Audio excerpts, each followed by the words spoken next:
So today I am here with a couple of more ex-Disney cast member stories. I made a video like this around a year ago and you guys seem to like it, so I thought I would finally do the follow-up because I do have more stories to tell. Some more Disney tea to spill. No. I'm way too old to say the word tea. Some stories are bad, some stories are good. We're just gonna jump right into it and tell some tales all this time. I haven't made a video in so long, this is gonna be a mess. The story that I'm gonna tell today, I have titled in my notes, The Time I Became a Mother. Obviously in Disney World, a lost child is not an uncommon sight. Now in this particular day, I'm standing in the Norway pavilion where I worked. I'm Norwegian, hello. And I'm standing in the entrance to the Puppens Rus, which is the merchandise store. No customers in my little part of the shop, and I'm kind of like leaning against the door, just looking out into the world. And in this location, I am facing the restaurant right in front of me, and on kind of the side there is the entrance to the ride, and in the middle there's this courtyard. And I noticed that there is a stroller in the middle of the courtyard, and that's not an uncommon thing. People going to the ride usually just throw their strollers all over, and then someone usually from the ride has to go and like push it to the stroller parking because, you know, it's blocking and it's a busy area. But nobody's going up the stroller, and I keep on seeing people kind of walking past, that kind of looking down at the stroller, like a little like glance, like but nobody stops. I'm kind of looking at the girl from the restaurant and the other girl from the ride, kind of like, we're all like, what is going on here? So we kind of like all kind of like go out and meet by the stroller, and in the stroller there is a freaking newborn. It's the smallest, tiniest little baby I've ever seen. It is so young. I have no problems with kids, but your girl can't do babies. Luckily the baby is sleeping, and we're looking around and there's no one around that this baby could possibly belong to.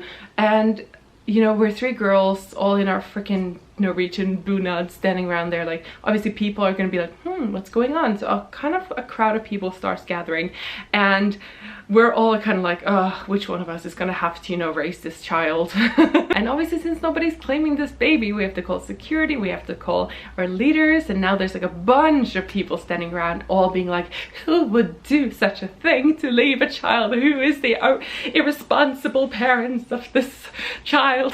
We're standing around the stroller for probably like 20 minutes, all just hoping and praying that this baby doesn't wake up. And again, this is Florida. Florida is hot, and you know, a newborn just out in the sun is not a good thing, obviously. And we're all like, it's your problem. No, it's your problem. We're all like not wanting to take responsibility. After around 20 or 30 minutes, this woman kind of like pushes her way like through the crowd, and she's looking down. She's like so ashamed. She just like takes the stroller, she starts pushing it, and we're all like, ma'am, you can't just take the baby. We need to like note that the baby belongs to you. And she was so embarrassed, so red, and she just starts crying. She's like, I thought my husband had the baby. The husband had apparently gone on to the Frozen ride, which is like an hour or something wait. And the woman thought he had the baby with him, so she had gone to get food. And it's just so funny. I've never seen a woman more ashamed, and everyone around is still like, how? What a terrible mother.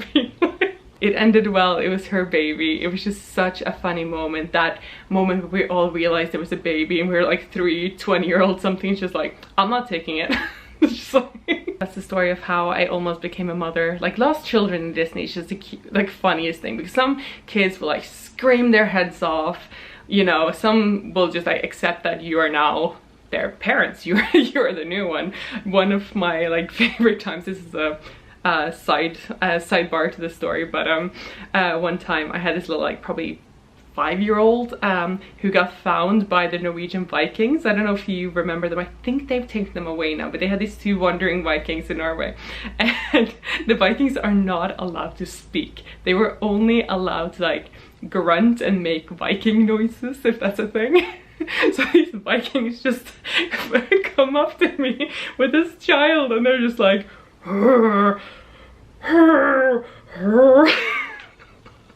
it's giving me this child. I'm like, okay, it's mine now, I guess. I never really had a bad experience with the lost children. They were always just like, okay, you're my mom now. Let's go and do something. We're in Disney World, yay. Story number 2, I've titled The Hat Man. Now, this is more of a bad customer experience. So you know how Disney World is in Florida, where it's warm. So this is one of those days where it is the warmest, most freaking typical Florida, humid Florida day you can possibly imagine.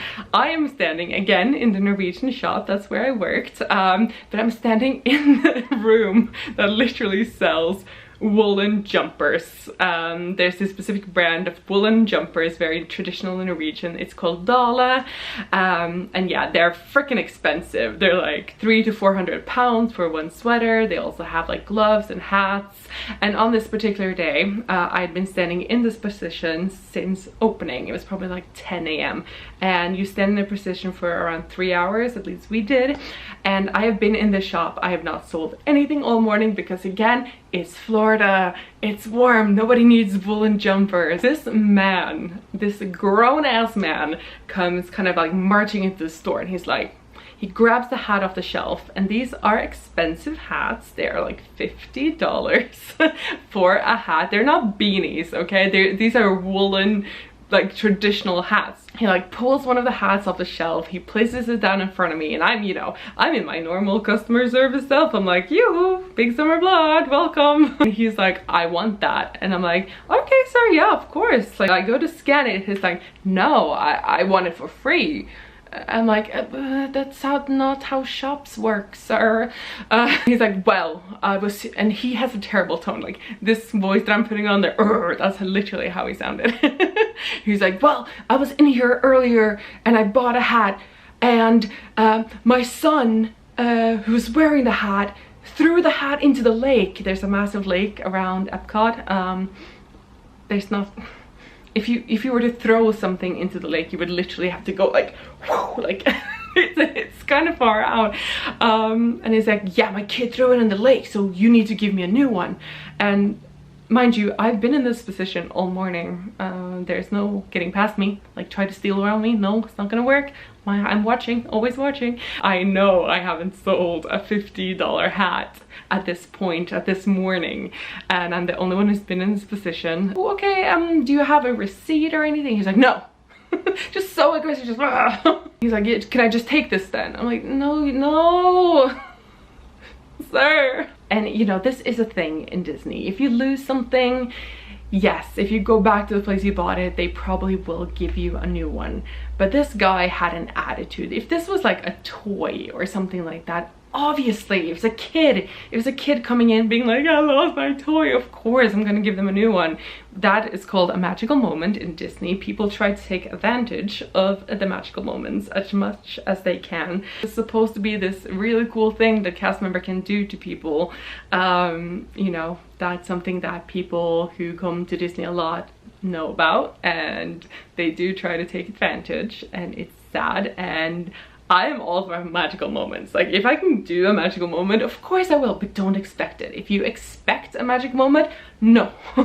I'm being super polite the whole time, and I'm like, do you have maybe a bag that can show that you bought it at some point? Or do you have your fucking kid that allegedly threw this hat into the lake still just taking this hat as he's about to like leave the building? I think at the time that I was working for Disney, the limit for magical moment where I didn't need a leader's approval was around $50. But you know, I'm not gonna do that for this fucking liar. Sorry, I keep on swearing. It's like I'm back there. I'm just like, oh. I end up calling a leader, and they give it to him. They give him the hat, and I'm just like, oh, I'm still annoyed by that to this day. Disney is so good with that customer pleasing thing, but it's so sad when people are like clearly taking advantage of you know, the employees.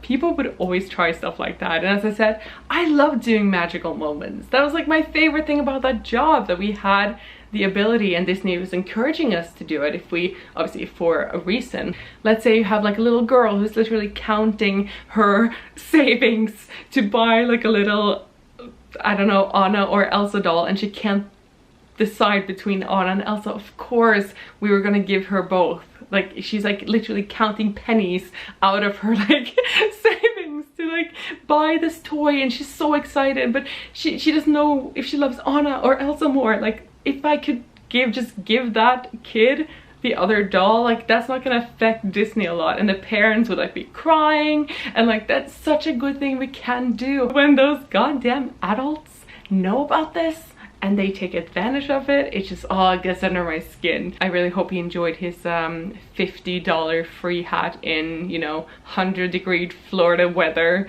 I hope he's genuinely sweating and miserable somewhere. Third story is about a location within, again, the Norway pavilion in Epcot. This position was called Kid Cot. Kid Cot is either the best position or the worst position to be in. So basically in Epcot, obviously you have 11 countries around this big lake, and you can buy these passports, and this is a great idea. I think this is such a cool thing to do for your kid if you go in, and you can have like a little actual experience where they get to yeah, find out stuff about each culture from each country. So Kid Cot, you have a table, you have a chair, and then a Norwegian will be in that said chair, and a kid will come up. I will stamp the passport and I will draw something. Usually, like for me, it would be like an Olaf or something. Is the only thing I actually can draw. And I would write something in Norwegian, and I would usually ask the kid what they wanted to know how to say in Norwegian, and usually it would be like how to say hello, and I would just write "Hei på deg" or something like that. Kids will be happy because they got to say something that sounds funny in a different language. Parents will be happy because the kid learned something, and I would just be covered in markers.